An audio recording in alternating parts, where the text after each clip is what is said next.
Always, I got to say, last week, um, on Thursday in particular of last week, we had like seven news stories that on any other day, any one of them would have dominated every single headline. It would have been all anyone was talking about.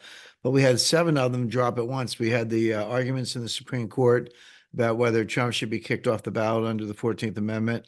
We had the Robert Hur special counsel report on Biden's mishandling of classified documents. Biden came out with a press conference that night, which to rebut the charges, but actually made it worse through his continued mental incompetence. President Zelensky of Ukraine fired the commander in chief of the Ukrainian armed forces, General Zaluzhny, who's quite popular. Tucker Carlson released his interview with Vladimir Putin. Trump won the two primaries or caucuses in the Virgin Islands in Nevada. No surprise there. And then the Senate border bill failed. So that'll happen in one day. So I'm still digesting it. I've actually had time to, I've read large portions of the Her report. It's like 388 pages, I think. I haven't read the whole thing, but I read sections of it. I did watch the Tucker Carlson interview. I did listen to the Supreme Court arguments, and I followed the other things in the news. And of course, I followed the Ukrainian situation very closely. But boy, is there a lot going on. And when we do calls like this, I've said to you before, and I've said to our listeners before, there's no shortage of material. We never get to these interviews or recordings and say, well, gee, what are we going to talk about today? It's more the opposite. We got 10 things and we got to pick one. But we have a big one, which is geopolitics broadly defined and the impact on the election. So let me go down the list a little bit and talk about what's going on geopolitically. And then in the end, we'll kind of wrap it up and bring it back to your main question, which is how does this affect U.S. politics in an election year? And by the way, it's not just an election year in the United States. As you know, there are a lot of elections all over the world, important ones. Russia, India, other countries, and we'll be taking a look at all those as well because they impact what we're talking about. So the one, it's hard to say which one's kind of hotter at the moment, but I'll start with the Middle East. And I said we had multiple subsets of the big topic, but even in the Middle East, you have multiple subsets. So you've got obviously the war in Gaza between Hamas and Israel. That's red hot. Israel has pushed through Gaza City, which is closest to the Israeli border and the largest population center in Gaza by far. Gaza's not that big, by the way. It's kind of roughly 30 miles long and 8 miles wide, give or take. So 250 or so square miles. I mean, it's not even as big as a small state in the United States if you're trying to do a comparison. It's called the Gaza Strip for a reason. But then Israel, the Israeli Defense Forces gradually moved to other cities, and now they're all the way down to Rafah, which is a city on the Egyptian border. It's the border between Gaza, the southern border of Gaza Strip, which abuts the Sinai, which is Egyptian territory. So they're being very methodical, and that is a brutal war and a lot of consequences there. But that's not the extent, of course, of what's going on in the Middle East. So you have two other wars in the making. Maybe they've already begun. The first is on the northern border of Israel, where that is Lebanon and Syria, depending on the area you pick. But focusing on Lebanon for a second, that's the home base of Hezbollah. Now, Hezbollah is another one of these radical Islamic militant groups, terrorist groups. I think both descriptions apply, backed by Iran. So the Hamas is backed by Iran in the south, and Hezbollah is backed by Iran in the north, meaning the northern border of Israel.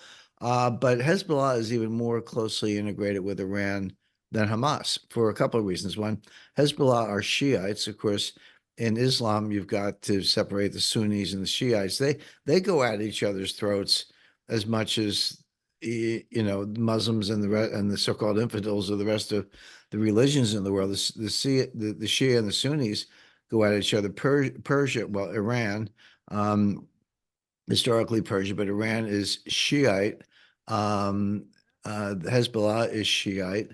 Hamas is Sunni. Most of the Arabs are Sunni. But you always have to bear that split in mind. But Iran has geopolitical aspirations. They kind of go beyond the religious ones. But Hezbollah has 10 times as many rockets, 10 times as much war material, better training, more weapons, more fighters. So the Hezbollah force is far superior to Hamas and could cause a lot of damage on the northern Israeli border. But of course, the Israelis are well aware of this. They've been bombing Hezbollah positions since the Gaza war broke out last October. So the big question is, does Iran want to dial it up? Does Iran want to activate Hezbollah to do more, be more aggressive on the northern Israeli border? In effect, create a two-front war. At that point, Israel would be, well, actually, really a three-front war. Israel would be fighting in the south against Hamas in Gaza. They'd potentially be fighting in the north against Hezbollah along the Lebanese border and fighting in their east against the West Bank, the main Palestinian territories, because you can activate the Palestinians as well. So that's a potential three-front war. So that hasn't quite reached that level yet, but it's getting closer, and that could yet happen. Now, in addition to that, we mentioned Hamas and Hezbollah. You've got the Houthis. Who are the Houthis? Well, they're rebels, radical Islamists. They're based in Yemen, and of course, there's southern Yemen, which is the main part of Yemen along the Arabian Sea. And then there's northern Yemen, and the Houthis they don't really respect the geographic boundaries. You can't just look at a map and figure out where the Houthis are. They're all over the place. But they've got caves, they've got mountains. I mean, you have to have some experience um, with that kind of terrain, and I do, to realize just how difficult it is to root these people out. They're not sitting in plain sight with some, headquarters you can just bomb and that's the end of it. Like I say, you can bomb them all you want, but if they're retreating to caves, if their weapons are hidden in the caves, or the weapons are mobile, or they put them in buildings that have civilian infrastructure, schools, hospitals, do you really want to be bombing the schools and hospitals to get to the missile launchers? Well, maybe in an existential situation, but that's not necessarily doesn't leave you in a good position. So this part of Yemen, however, is at the mouth of the Red Sea. Now we all know the Suez Canal runs along Sinai, runs through Egypt, connects all the Pacific, the Pacific and the Indian Ocean, by extension, the Pacific, but the Indian Ocean, all of Asia, really, and Africa with Europe and the Mediterranean, and then beyond that, the Northern Hemisphere. Um, it all goes through the Suez Canal. Well, before you get to the Suez Canal, you have to go to the Red Sea. And the Houthis don't control the Suez Canal, but they control the Red Sea. If you can shut down the Red Sea, you can shut down the Suez Canal, because you got to go through one to get to the other. By the way, I always emphasize I'm a little bit of a map addict. I don't use I'm not technophobic, but I don't use all these Waze and all these automated travel things. I might use Google Maps, but I still print out a map and figure out where I'm going. I figure it's a good skill set if all this stuff breaks down. But I don't know when they stopped teaching geography and history in elementary and high school, but people don't seem well acquainted with the geographic constraints. But as I said, the Houthis control one side of the mouth of the Red Sea. So they've been shooting missiles at vessels, cargo vessels, container ships, oil tankers, and military vessels. U.S. Navy vessels, and the Royal Navy is there as well. And it shows that really a failure of U.S. diplomacy and military policy, because they were shooting civilian vessels, and the U.S. Navy said, all right, well, we'll send some destroyers and cruisers in there and there's actually a submarine in the area, and the Dwight Eisenhower Aircraft Carrier Battle Group is not that far away.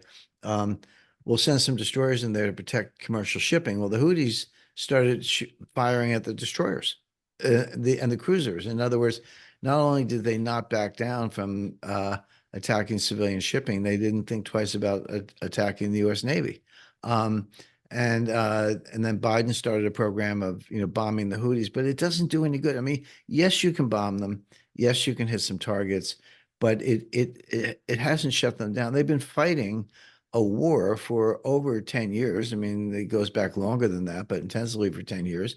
Saudi Arabia, which has a ton of U.S. military equipment, F-16s and other advanced equipment, has not been able to stop the Houthis, and neither will these missile attacks. Now, okay, so we went from Gaza, which is a big deal, Israel Hamas, and we got the Houthis shutting down the Red Sea and the Suez Canal. By the way, so now an oil tanker comes out of the Persian Gulf and it's wants to go to Europe. Guess how it has to go? It goes around the Cape of Good Hope. It has to go all the way almost, not too far from Antarctica, as a matter of fact, around the Cape of Good Hope, and then come all the way up the west coast of Africa before you can get to refineries and oil or natural gas um, ports in Europe. So it doesn't mean there's no more oil for Europe. It does mean that there'll be supply shortages because it takes longer, and the transportation costs go way up. So it's another driver of higher oil prices. Just to pivot to the economy for a second, people are, we've been saying for a long time that the U.S. economy is heading for a recession, which it is. It admittedly has taken longer to emerge, but that doesn't mean you can't see it coming. But recessions mean deflation, and there has been disinflation, which is, you still have inflation, but it's at a lower rate. That's been going on since the summer of 2022. We don't want to turn this into a Fed discussion. Maybe we can do that next month. But the disinflation is kind of all around us, and yet the price of oil has remained high and has gone up from the high 60s to the high 70s, almost $80 a barrel. Well, why is that the case? Why is the price of oil remaining strong when the price of everything else pretty much is dropping, or if not actually dropping, at least the rate of inflation is going down, and some prices are dropping.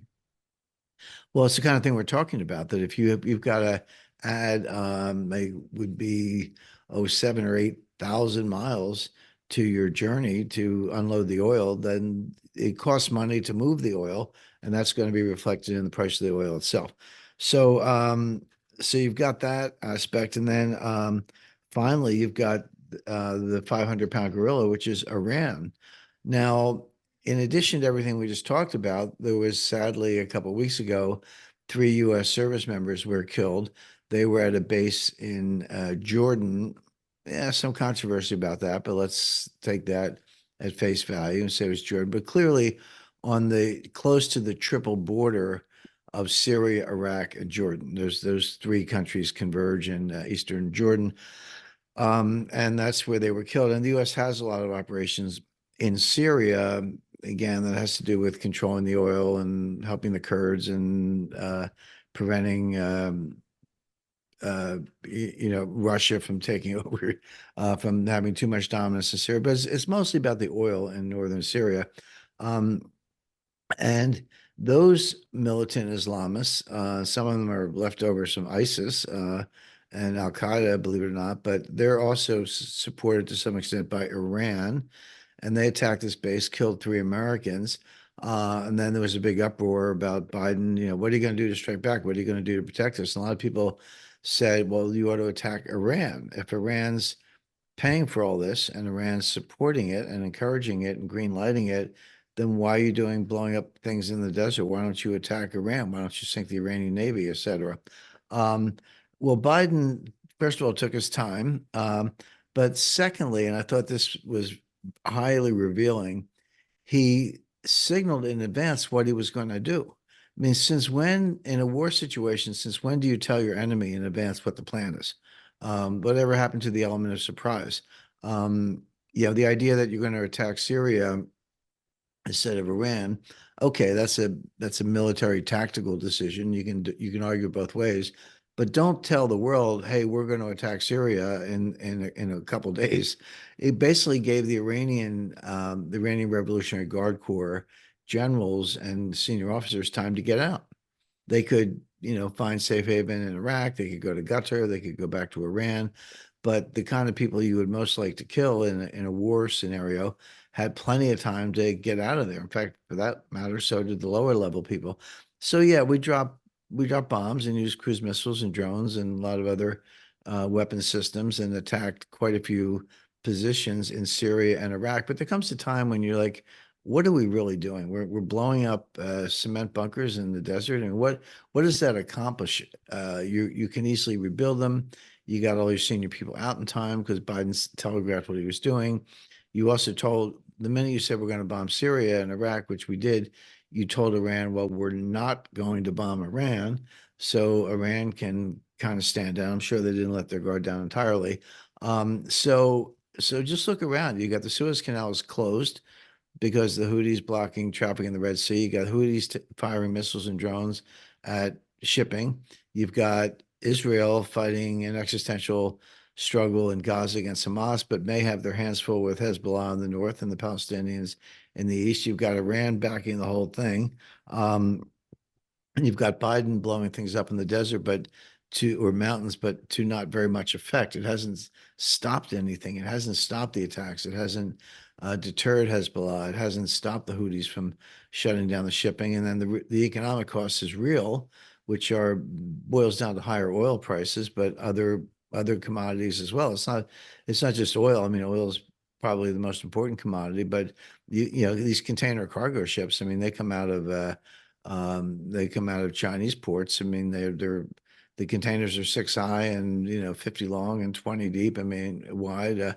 They're slow and they're very expensive to operate, and you've got to send those around the Cape of Good Hope. Good luck. So here's so that's kind of a summary of what's going on. I think Biden has blundered through a lot of this. They don't think ahead. There is a role for diplomacy, but we seem to have ignored diplomacy. The State Department is riddled with Iranian sympathizers. There was a guy who actually had his security clearance stripped. He's under investigation, although he's kind of disappeared. But he was actually Obama and later Biden's chief negotiator. Yeah, his name is Rob Malley. Okay, so who the heck is Rob Malley? He was a State Department official, but he was charged with negotiating the new nuclear enrichment agreement with Iran. I mean, one of the most important. I mean, Trump tore it up. He said this is an awful agreement, but when Biden came back in, it was the joint memorandum on Iran, the JCPOA. I think yeah, Joint Comprehensive Plan of Action is what they called it, the JCPOA. Um, Obama negotiated that. It was very favorable to Iran, very dangerous for Israel. Trump walked in, tore it up, put sanctions on Iran. The sanctions worked, by the way. They don't work in many cases, including Russia, but they did work in the case of Iran. And then since Biden has been in office, he restarted these negotiations. He removed the sanctions. He unfroze billions of dollars of assets that of Iranian assets, so that money was suddenly available for Iran, and that gave Iran the money they needed to do all the other stuff we're talking about.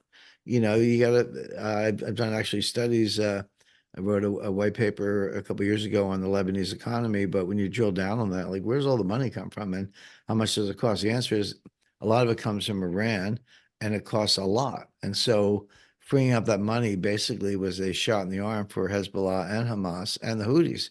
And now we're dealing with them in the military context, but it's almost as if Biden is paying our enemies to attack us because that's the result. Um, and so you can see that the foreign policy has been a failure. And what concerns me the most, Frank, is the escalation. I could take everything I just said and lay it out on a timeline. Start with October 7th, which was the Hamas massacre of 1,400 Israelis, and then go from there. Whether it's through November, December, January, now we're into February. You can see where Hezbollah gets involved. You can see where the Houthis get involved. You can see where the U.S. service people were killed. We attacked Syria and Iraq. We attacked the Houthis. Iran's watching the whole thing. We're getting closer and closer to attacking Iran. And by the way, there was an exchange of attacks between Iran and Pakistan. What didn't directly involve Israel, but it did involve a terrorist attack inside Iran where the Iranians blamed some radicals in Baluchistan, which is part of Pakistan. Well, I'm sorry, Pakistan is a nuclear power. Israel is a nuclear power. Russia is watching from the sidelines. They're the number one nuclear power in the world, and of course, so is the United States. And we've got nuclear missiles in the area, both in terms of bomber capacity, but we also have a nuclear submarine. Um, which is also in the area. So you're getting dangerously close to a nuclear war, some kind of nuclear exchange. And we haven't even talked about Ukraine. I'll talk about Ukraine in a minute, but let's not forget about what's going on in Ukraine. But I've studied nuclear war fighting for decades, and there were scholars who did enormous amounts of study before I got involved in the field. People like Herman Kahn and Roberto Wohlstetter, Henry Kissinger, and others, and they all said the same thing. They had different they differed on certain points, but there was one point where they all agreed, which is they said a nuclear exchange will be the result of escalation. In other words, don't go there. Don't start when you're dealing with a nuclear power and you raise the ante and they see you and they raise you back and you raise them again. You're on a ladder, what Herman Kahn called the escalatory ladder, that ends up with a nuclear war. And at some point, you have to stop and you have to back down. It doesn't mean you surrender or you lose. Uh, you don't pursue your strategic or national interests. It does mean you stop the escalation and you start talking and you work out compromises and you just kind of back down that ladder. And I don't see that happening. I think Biden's mental illness is too far gone. That's we can spend a lot of time on that subject, but I don't think we have to. I think it's very obvious, very apparent at this point. Um, but even when Biden wasn't cognitively impaired, which he clearly is today, he wasn't that bright, although he seemed to have a very high opinion of himself.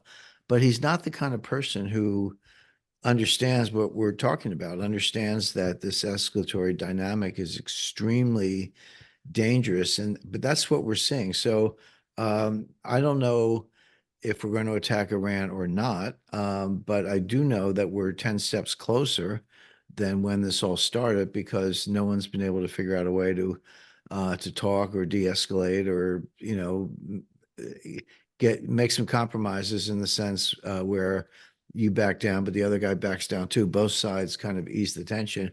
The other thing about nuclear war fighting, it's always been premised on the idea that you have two rational actors, whether it was the old Soviet Union and the US or US and Russia today, US and China today, that you have rational actors. That doesn't mean that there couldn't be a war. It doesn't mean that there couldn't be some misunderstandings, but it was at least a starting place for game theoretic approaches, and which is how most of nuclear warfighting scenarios evolved.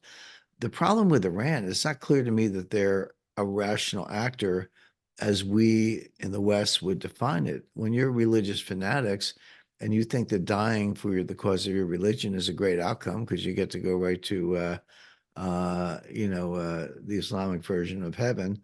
And you have uh, people like North Korea, where Kim Jong-un, does he really care if his people get annihilated by South Korea?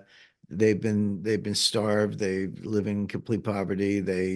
It was so bad at one point in the 90s they were eating the bark off of trees because they had no food at all. And of course, I'm sure the leadership in North Korea live luxuriously and have the ultimate bomb shelters and could survive a nuclear attack. So do they really care? I mean, at some point, you're not dealing with Russia, China, and the U.S. anymore. You're dealing with North Korea and Iran and others who don't necessarily fit where you want them to in the scale of rational actors.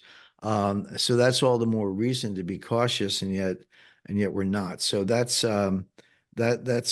just we'll keep an eye on that. We'll keep analyzing it. We'll keep writing about it and talking about it. But and I don't have any easy solutions, but I do know that we're going down the wrong path by escalating because that ends up in a very bad place. Spend a few minutes on Ukraine. Jim, Uh, before you go off that sure. escalation, uh, Yeah. I just wanted to ask you one question. It just reminds me, with these irrational actors in this age, as you just mentioned, and the instability, especially in the Middle East region, of countries having nuclear weapons, Pakistan, Russia watching from the sidelines.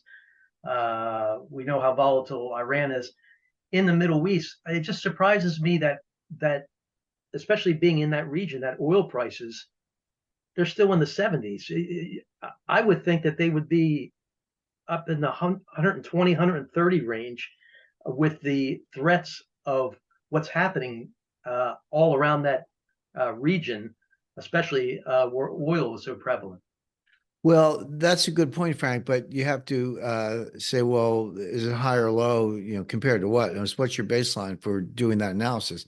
And you're right, a lot of people would think that, but I could make the case that oil would actually be in the high 40s, but for what we're seeing. In other words, we are in a disinflationary mode. Some things are deflating, some prices are coming down. Um, and so when I look at oil prices in the high 70s, I could they go to 120? Absolutely. It wouldn't take much. We just listed, five tinderbox situations. Well, at least one of them is in a full-scale war, but four others, there's shooting and bombing going on, and they could easily escalate into a war. And if somebody closed the Straits of, the thing is, you close the Red Sea, you can still go around South Africa. If you close the Straits of Hormuz, which goes from the Persian Gulf to the Arabian Sea, there's no alternative. There's no other way to get out. And so that, of course, the U.S. Navy would intervene and reopen it. But that would send the price of oil to $120. You're absolutely right about that. But I guess what strikes me is that given the economic slowdown in Germany and China and Europe, and I think soon to come to the United States and elsewhere, you can make a pretty good case that oil prices should be $49, $50 a barrel. Mm. And the fact that they're close to 80, that's the geopolitical difference. But Yeah. again, to your point, could it go higher? Yeah, absolutely. And it might. If the escalatory dynamic I described continues, and I don't see any end to it, then somebody's going to do something more extreme, and then that'll take the price of oil even higher. So you're right about that. So I see what you're saying now. We're actually at a level that's high relative to the economic situation because of the volatility in the area. Correct. Okay. Correct. If we might be in a world of $50 oil, $49 oil, but for everything we're describing. But that doesn't mean it can't get a lot worse. And maybe it will. So it's one of the reasons we've been recommending some of the big oil companies, Chevron, ExxonMobil, and others, because of that, because the price remains high. And well, we don't have time to get into the green news scam, but that's really it's funny. I always say you can have your narrative, but a bad narrative runs into a brick wall of reality sooner or later, and that seems to be happening with the green news scam. It doesn't work. It never worked. The science was never there, but now that's all coming to light, and you're back. Hey, oil and natural gas, and maybe nuclear are the way to go. Right. So, so a little bit on Ukraine. We've talked a lot about it before, so I don't have to review the whole history of that. Although I do recommend to our listeners, if you have time, it's 2 hours, but listen to the Tucker Carlson interview with Vladimir Putin. It's on X. It used to be Twitter, now it's X, but it's on Tucker Carlson. It's on other channels. You can find it very easily. Um, it's kind of interesting because I've spent time with Tucker Carlson, not on TV, but just meeting with him personally in his office in Washington on business. Really nice guy, smart guy. Just can't say enough good things about him. But he's in this interview with Putin, and Putin has a kind of what's the right word? It's got a sense of humor, but it's got a little bite to it, I guess is how I would put it. So Tucker Carlson says basically, why did you invade Ukraine in 2022? I guess what were you thinking, in other words? Not to say that he didn't have a reason, but just, I'd like to hear from you. This is the interview. And Putin starts on this really long, like 35, 40-minute history of Eastern Europe and Russia. And he's talking about the 10th century and Prince Vladimir of Kiev, who became a Christian. Later, the church separated into the Russian Orthodox Church, but that was the beginning of Orthodox Christianity in Russia, and goes through the Polish-Lithuanian Empire and talks about the borders of 1654. But I mean, very scholarly. I mean, you can disagree with him, but he had his facts and his countries, his leaders, and all down. And Tucker Carlson, who is a smart guy, is just having trouble keeping up. And at one point, Tucker Carlson said, "Well, hold on, what year is this?" And Putin tells me, and Putin goes, "Well, okay, so from now on, I'll be sure to mention the date when I mention the fact." But it's kind of like talking to the slow kid in class. It's like, please keep up with the class here, if you can. And so Putin's really schooling him and knew his stuff, and was and if you want to do something really scary, and I mean really scary, watch the Putin interview with Tucker Carlson and then watch the tape. It'd be easy to find of the president's press conference last Thursday night after the Her report, which was devastating. I don't see how the Biden campaign recovers from that. But basically said, yeah, he willfully, knowingly stole the documents, committed a crime, no two ways about it, easy to prove. But we're not going to indict him because basically he's so senile that the jury would feel sorry for him and never convict him. Well, that's a heck of a way out of indicting, and it's not necessarily the prosecutor's job to read the mind of the jury, bring the case and let the jury decide. But that's how they did it. It's kind of like a replay of the Comey Hillary Clinton server situation. But they went on and on in great detail about that. And Biden came out and said, I've been exonerated. Well, in a narrow technical sense, yeah, but they basically said you committed the crime. We just don't, we think a jury would feel sorry for you because you're so senile. But you can't just say a thing like that. They had to detail it, and they did.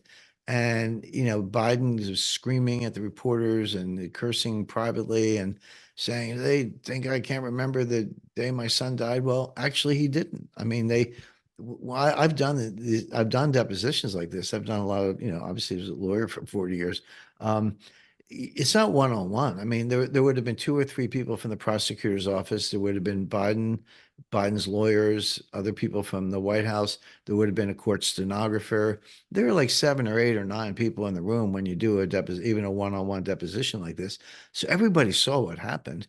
So her couldn't ignore it. You can't cover that up because that's going to come out one way or the other. And besides, he was the one who's saying the guy's too senile to stand trial. Well, you better be able to prove that, and he did. And it was just devastating. So Biden comes out and says, there's nothing wrong with my memory. He said, I remember when I signed it. Well, actually, he didn't. The record showed that he didn't know that, did not know when he was vice president. The transcript said that it was talking about 2000, I think, believe it was 2014 or 2015. And he said, Biden said to the prosecutor, was I still the vice president then? And of course, he was vice president until January 2017. And then they were talking about something that happened in 2009. Same thing. He says, well, was I vice president by then? Well, of course he was. He was vice president in January 2009. So he couldn't remember his vice presidential term, couldn't remember when his son died, couldn't remember a lot else. But that's all spelled out. This isn't like gossip or rumor or whatever. So Biden comes out of this press conference, and of course he just lied about what the report said. You got to read the report, and that's publicly available. Also, I have a copy on my desktop here. But then Biden said there's nothing wrong with my memory.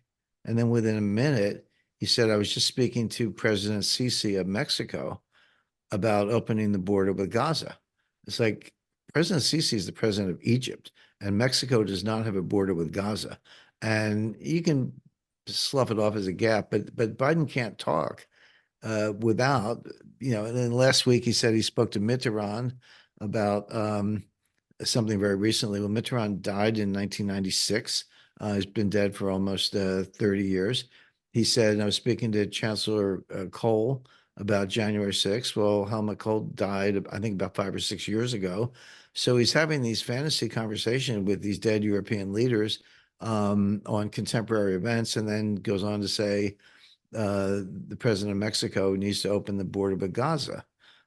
So again, here's Putin, name, date, figure, religious aspects, geography, history, to the point that even a smart guy like Tucker Carlson, as most people would, because who's expert in Eastern European history, are struggling to keep up. And then Biden gets out there and can't even remember the name of the president of Egypt. So I remember in my work in the intelligence community, you would spend a lot of time trying to figure this stuff out. Does Kim Jong-un have why is he so fat? I mean, does he have some disease? Is he dying of, does he have diabetes, or what about, Putin or any foreign leader? You look for the weak spots, you try to figure out what's going on. Well, here, you have basically a special prosecutor appointed by the Justice Department giving a complete mental profile of Joe Biden. I guarantee you, every intelligence service in the world spent all last Thursday night um, reading this, and because they already knew, but to get this kind of confirmation and sharpen your diagnosis, it's a very, very scary contrast. So coming back to Ukraine for a minute, again, the short version is everything you read in the New York Times, the Washington Post, Financial Times, The Economist, or NBC News is a lie. Everything they say is a lie. They call it a stalemate. It's not a stalemate. You go along the battle line. There's always a battle line because the front, if you will, because the two armies, kind of line up against each other. But from kind of south to north, Marinka, Avdiivka, Bakhmut, Liman, Kupiansk, and every one of those critical areas, Russia is on the move. Now they take their time. They don't do anything ill prepared or ill timed. They can be slow about it because they want to be thorough and they want to win. But they're advancing on every one of those fronts, and they're preparing to take over some major cities. And in the end, it'll be Odessa and Kharkiv, and then ultimately Kiev. But the Ukrainians are losing badly. Their weapons are depleted. They don't have enough manpower. They're not getting the money. I mean, the $60 billion for Ukraine that went down in flames in the Senate last week with this messed up border bill. We don't have to spend time on the border bill. That was a fiasco. It was dead on arrival in the House of Representatives. But they threw it in. It's like, hey, I want you to take this poison pill, but I'm going to wrap it in whipped cream and shortcake, to make it delicious. Well, first of all, the whipped cream and the shortcake was just as bad because that was the border bill. But the idea that the House would vote for aid for Ukraine with a garbage border bill, and that was supposed to be the sweetener, that was never going to go anywhere, and it didn't. But in the meantime, there's no money for Ukraine from the United States. And the EU approved, I think, 50 billion euros, but at the insistence of Hungary, they put it into 4 installments, 4 installments over 4 years, which comes to 13 billion euros per year, which is nothing. I mean, that's barely enough to pay off the oligarchs, let alone, buy weapons. And where are you going to get the weapons if the arsenals are depleted? So Ukraine is losing militarily. The president of Ukraine, this is another one of these things that happened last Thursday. The president of Ukraine fired the commander in chief of the Ukrainian armed forces, General Zaluzhny, who's quite popular. Not that fighting a war is a popularity contest, but it does matter in a situation as fraught as the political situation in Kiev. So keep an eye on that because they appointed another general, I think as Sikorsky, I don't have his name in front of me, but to be the commander in chief. But you might see a military coup. I mean, his illusion, he's not gone. He's been fired, but he has his supporters, and Zelensky seems to be hanging by a thread, trying to blame the military. A lot of these decisions were Zelensky. Anyway, long story short, Ukraine's losing badly. They're losing the financial war. They're losing the military war. They don't have the manpower. They don't have the weapons. They don't have the money. But Russia's taking their time. It doesn't mean that Russia's racing to Kiev. They're going to take one city at a time, one encirclement at a time, annihilate more Ukrainian troops along the way, and keep going. So this is again, it's hard to think of anything Biden has done that hasn't resulted in catastrophe, from Afghanistan to the Middle East, now Ukraine, and then just to kind of drop a footnote on China. We all know there's a lot of tension there. There's a potential for war between China and the United States. That may or may not be imminent. Again, we keep a close eye on that. But The United States put troops on a place called Quemoy, and U.S. troops. I think they were U.S. Marines. And like, what's Quemoy? Well, there are two islands called Quemoy and Matsu. They're little tiny island groups, but two main islands, Quemoy and Matsu, that are part of Taiwan, but they're a mile offshore mainland China. You know, Taiwan itself is across the Taiwan Strait, so several hundred miles to get to Taiwan. But here are these two little islands, Quemoy and Matsu, that are a mile offshore. You could probably practically throw a stone from the mainland and hit them. Um, the Chinese have left them alone. They are Taiwanese territories. China could take them in a minute if they wanted to, but that's a war with Taiwan, and nobody wants that, at least not now. But the U.S. put station troops on them. And what is that except a provocation? Now, nobody was, like I said, there's a big threat, but the big threat is around Taiwan itself. Nobody was threatening to take those two islands, and if the Chinese wanted them, they could do it in a minute. Why would you put troops on them other than to poke a stick in China's eye? And why are you doing that if you've got your hands full in the Middle East and Ukraine and elsewhere? So I look around, all the news is bad. None of it's thought through. The U.S. financial situation is not such that we can really support, the two or three wars that Biden seems determined to get us into without, printing even more money and more debt and destroying more confidence in the dollar. So just to wrap up, Frank, the the electoral impact of all of this is it's devastating for Biden, but it's devastating for the United States of America. I mean, forget about the election for a minute, forget about Biden for a minute, and just think about U.S. national security. What's in the U.S. national interest? Not, gee, can we run around the world and fight every battle? That's a pretty foolish strategy. It's more that, what are the things that really matter to us? What are the things that do affect our people and our economy? And let's focus on those. And let's not use military force first. Let's use it last if we have to, but let's try diplomacy or negotiations. I don't see any of that. I just see Biden as a demented, angry, bitter, and one of the things, old man, but one of the things I got out of the Hur report, Robert Hur was the special counsel, and this did surprise me. I haven't heard it reported on any of the media coverage that long before Biden was demented, long before his cognitive decline, which is spelled out in the report, going back to when he was 29 years old and was elected as senator, he has viewed himself as a world historic figure. He thinks of himself probably the way Napoleon thought of himself. Um, and you have to, under the Constitution, you have to be 30 to be a senator, but it's 30 on the day you're sworn in, not the day you're elected. So Biden's birthday is in mid-November. So Biden was elected when he was 29 years old, turned 30, was sworn in at 30. But that means he's one of the youngest senators in U.S. history, and the single youngest senator in the history of Delaware. But from the beginning, and he ran for president three times. I mean, 1988, I think again in 2008, and then in 2020, obviously. But the reason this is spelled out in the report, the reason he stole all those documents, and he did steal them because the president, at least Trump was the president. President can take the records, declassify them, kind of do whatever you want. But a vice president doesn't have that authority. A senator certainly does not. You might have access to classified information, but you can't just take it home and stick it in the garage. That Biden was doing that because he was trying to build a record to show how he was right about Afghanistan and Obama was wrong. But this goes into this, and forget about dementia. This guy has megalomania, which is, I don't know, I guess it is some kind of mental illness, but it predates his dementia. But the combination of a demented megalomaniac, I mean, this guy is dangerous. And,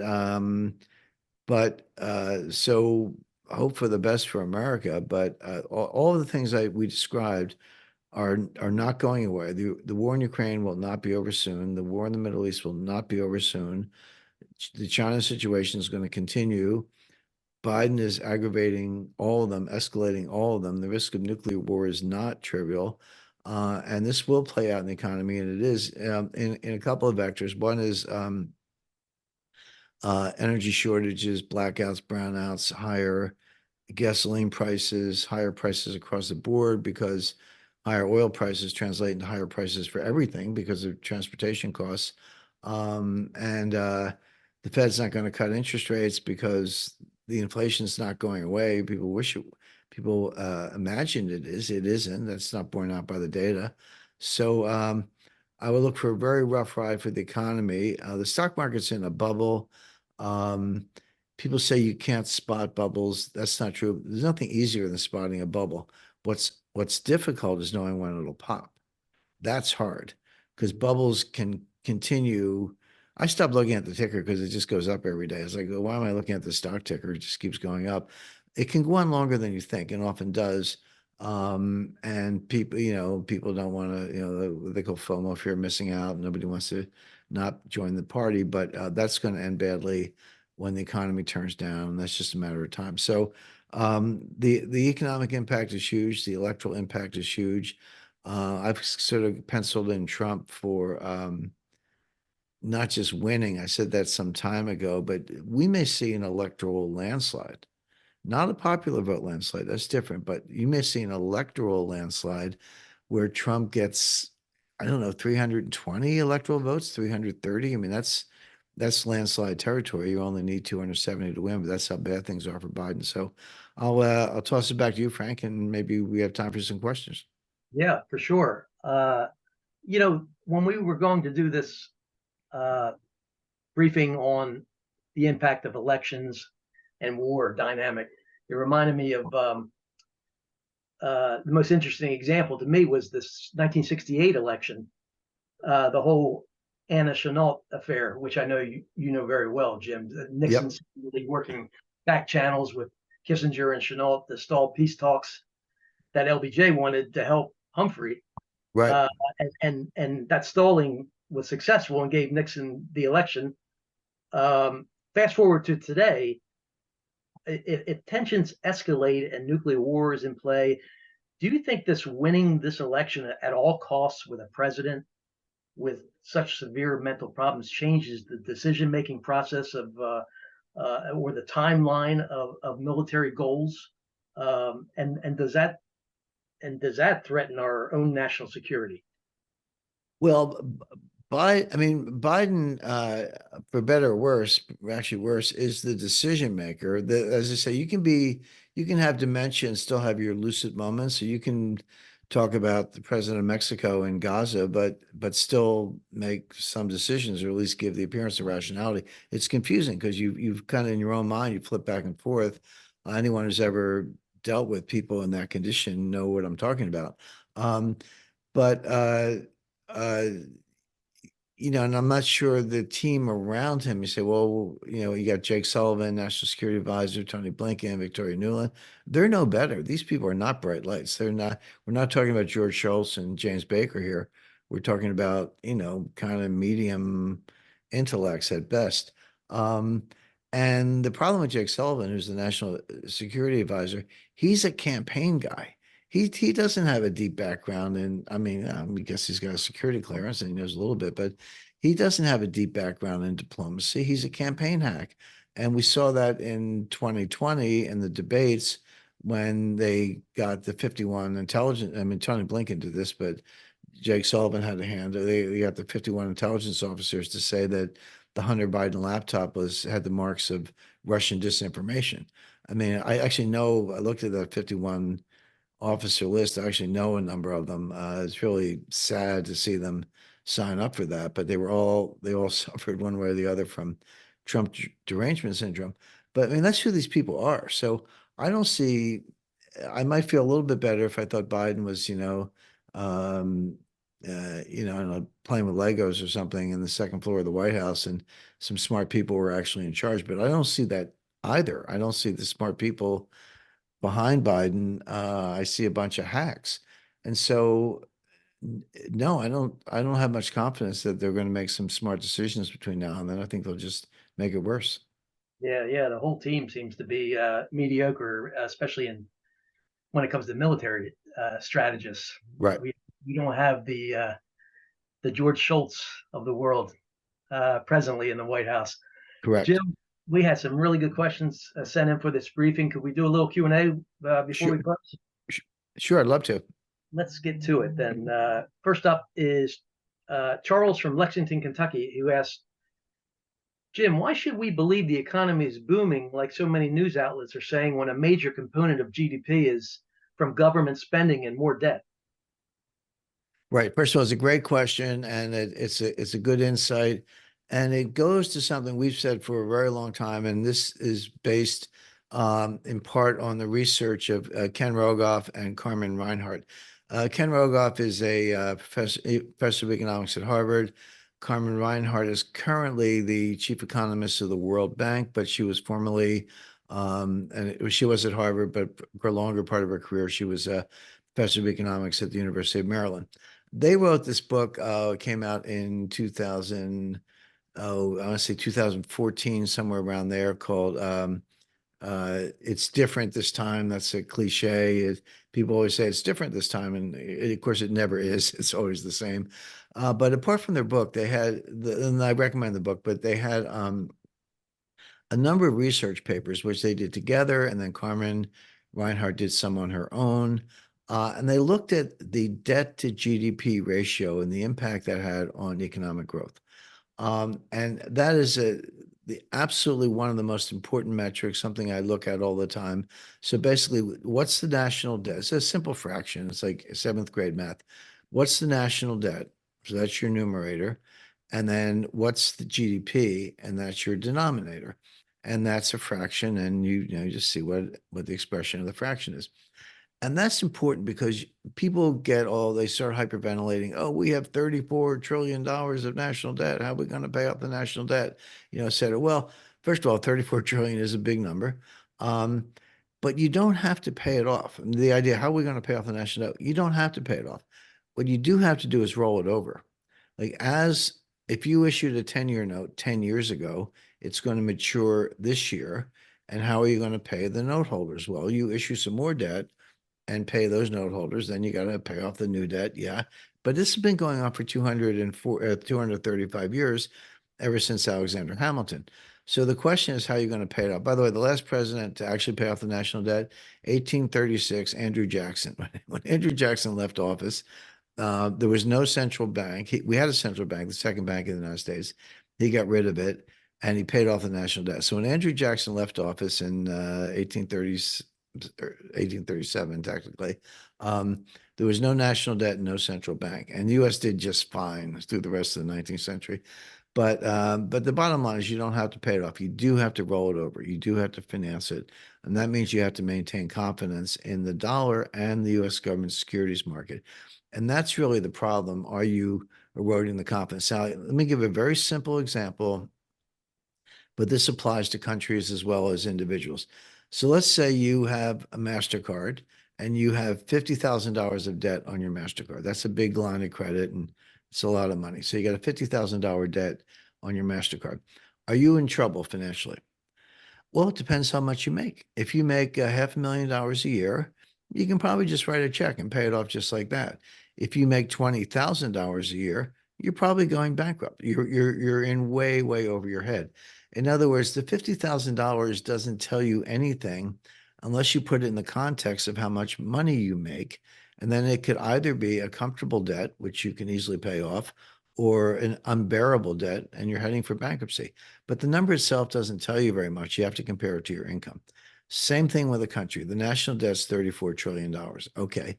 What's the income? How much are we making? What's the GDP, in other words? Sorry for that interruption.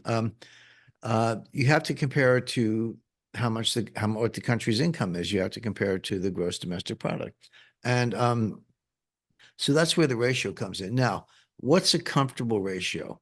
Well, the answer is 30%. Everyone thinks, if the debt is 30% of the GDP, that's fine. It's a lot of debt, but you can manage that. And by the way, that's where the United States was in 1980. When Ronald Reagan was sworn in, the debt to GDP ratio was 30%. But that was the result of 35 years of prudence following the end of World War II. At the end of World War II, that debt to GDP ratio I just mentioned was 120%. Well, okay, but you borrow money to fight the war. So at least we won the war. We were a global hegemon. But on a bipartisan basis, Republicans and Democrats, Harry Truman, Dwight Eisenhower, John Kennedy, Lyndon Johnson, Richard Nixon, Ford, Carter, both parties got that down to 30%. Since then, whether it was winning the Cold War, which Ronald Reagan did, or we fought the war, in Afghanistan, the global war on terror, etc., that number is now back up to it's over 130%. It's higher than it was at the end of World War II. It's the highest in US history. It is completely non-sustainable. Now, how does that relate to the research, the Reinhardt and Rogoff research that I was describing? What they showed, these are hard numbers, they showed it empirically, is that up to a certain point, if you borrow a dollar and you spend a dollar, it's possible to get more than a dollar of GDP. So you borrow a dollar, spend a dollar, and you might get $1.20 of GDP. Not automatically, you have to spend it doing something intelligent like building infrastructure or national security. But you can borrow a dollar, spend a dollar, and get more than a dollar of GDP, which, by the way, lowers the ratio. It actually, you have more debt, but you have even a greater amount of income. And so the ratio gets smaller, and that's a comfortable place to be. However, as the ratio gets higher, the so-called multiplier, the plus factor gets smaller. Okay, so you borrow a dollar, spend a dollar, get $1.20. Well, then it's $1.10, then it's $1.05, and that's $1.01. At what point does it go below a dollar, where you borrow a dollar, you spend a dollar, and you only get 95 cents of GDP or 85 cents? You don't even get your dollar back, which makes the debt to GDP ratio worse because now your numerator, your debt's going up by a dollar, but your gross domestic product is not. It's only going up by some number, 80 cents or 90 cents. Where's the tipping point? What ratio does that flip from more than a dollar to less than a dollar? The answer is around 90%. 90% is the red line. When you go above 90%, you cannot borrow your way out of a debt crisis. You are just digging a deeper hole for yourself. Well, sorry, we passed that 90% level a long time ago, back in the early 2000s under Bush, and then it got a lot worse under Obama.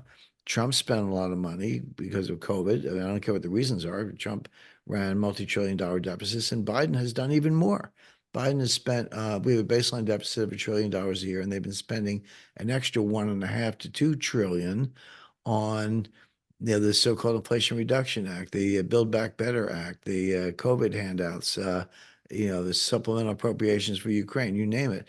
And so what's the latest number? We had very good growth, about 3.3% in the fourth quarter, but as the question implies or describes, it was driven by government spending. And as we spent, yeah, GDP went up, but the debt went up more. And what was the ratio for the fourth quarter? And I understand the fourth quarter is just one quarter. You need a really time series and a trend line and all that to understand it. But the answer was 0.67. In other words, we only got 67 cents of growth for an extra dollar of debt. Now tell me how you borrow your way out of that. If every dollar of debt only gets you 67 cents of growth and your debt to GDP ratio is going up and your growth is getting slower and your debt abyss is getting deeper, how do you get out of that? Well, the answer is, and Reinhardt and Rogoff showed this, there are only three ways out. One is default. You just don't pay, right? The US won't do that, doesn't have to do that because we can print the money. It's like if Argentina borrows in dollars and they print pesos, right? They have a problem because they can't use the pesos to pay off the dollar debt. They don't print dollars. So they go back, they default. But the US can print the dollar, so we don't really need to default. The same thing with debt restructuring, which is just a negotiated default. The US doesn't need to do that so we can print because we can print the money. So if we're not going to default and we're not going to restructure because we don't have to, what's left? The answer is hyperinflation. That's how you get out of it. You inflate the currency so that, okay, here's your $1 trillion back. Good luck buying a loaf of bread because it's not worth very much.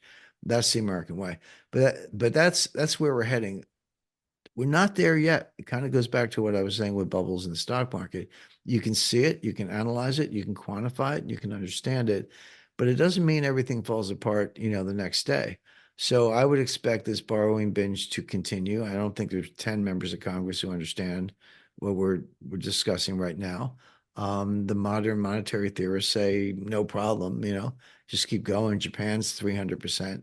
Japan has a 300% debt to GDP ratio. Hmm. Everyone says, see, Japan can do it. Why can't we? Well, I got news for you. Japan has had 9 recessions since 1990. Yeah. The Japanese stock market, just in the past month, regained the level it had on December 31st, 1989. It was Nikkei 40,000 in 1989. It crashed down to, I think, 5 or 6,000. And it just got back to 40,000. I'm sorry, 34 years is a long time to wait for your portfolio to recover, but that's what happens. So it doesn't mean the end of the world. It means really, really slow growth and a lot of recessions. And I talked to the former assistant finance or deputy finance minister of Japan um, uh, not that long ago. And I basically asked him what we're talking about now. I said, how do you get out of this?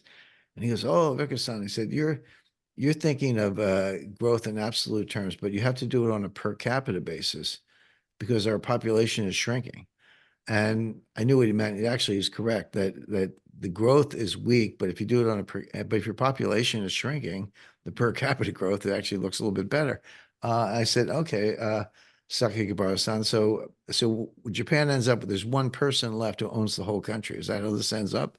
And he didn't think it was that funny, but that's sort of where you're going with it. So the short answer is yes, growth was better than expected, but it came with government debt and deficits, and that's a completely non-sustainable path. Yeah. Yeah, for sure. Fun fact on that, Jim, I read where government spending hit an all-time high, I think a couple years ago. I don't know if it was 20 or 21, of 47% of GDP. Right. And I looked up the record low of percent to GDP, 1907, 6%. Yeah. Let's hear it for Teddy Roosevelt. He was Good president old back days, Teddy Roosevelt. then. Let me just get two really quick questions because we're really up against the clock here. Uh, Sure. get it? Here's that Fed question from Sarah from Glendale, California. Asked Jim, what's your latest prediction for when the Fed starts cutting rates? The earliest would be June or July. It won't be the March meeting. I don't think it'll be the May meeting. The Fed has had a lot of bad news lately. First of all, inflation's been going up. That caught everyone by surprise. Probably go up a little bit more because the oil price that we talked about when we were talking about the situation in the Middle East. Um, and unemployment remains low. Unemployment doesn't mean that much to me in terms of predictive value, but it means a lot to the Fed. And if you want to do Fed forecasting, you got to think about things the way they do.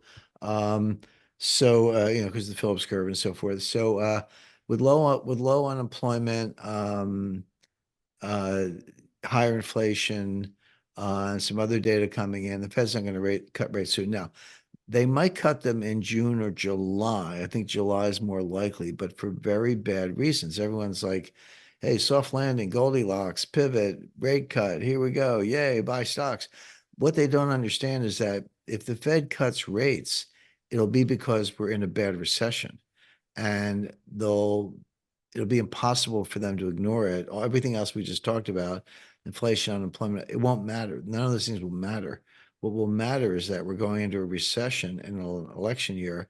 The Fed will be the last to know, but once they get the wake-up call, they will cut rates. So I guess if you're rooting for rate cuts, the good news is probably July, but the bad news is it'll be for really bad reasons, which are also going to take down the stock market, which is a bad recession. Yeah, be careful what you wish for. All right. Correct. Um, and one final question. Let me get this in from Ken from Bremerhaven, Germany. Asked Ooh. Jim, besides the obvious national security threat an open border poses, what economic factors benefit from a closed border policy?